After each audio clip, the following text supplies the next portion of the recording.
Ryan, ano yung posisyon ng AFP sa panawagan ni dating Pangulong Duterte? Aga, huwag idamay sa politika ang Armed Forces of the Philippines. Ito ang tugon ng Sandataang Lakas sa panawagan ng dating Pangulo.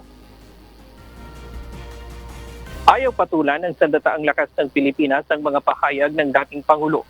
Kagabi, nagsalita si dating Pangulong Rodrigo Duterte tungkol sa mga nangyayari sa ating bansa ngayon gaya ng umano'y fractured governance, pagsuporta sa umano'y presidente na adik.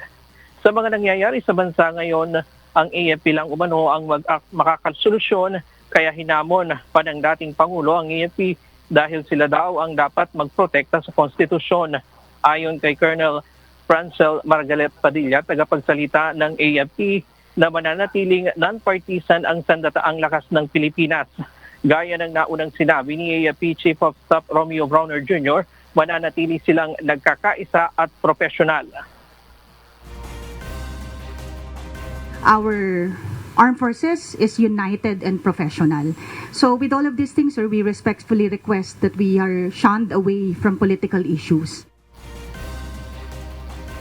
Anya, hindi na kailangang magkaroon ng loyalty check sa Sandataang Lakas ng Pilipinas sa bansa.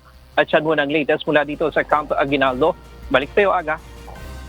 Maraming salamat, Ryan Lacanlale.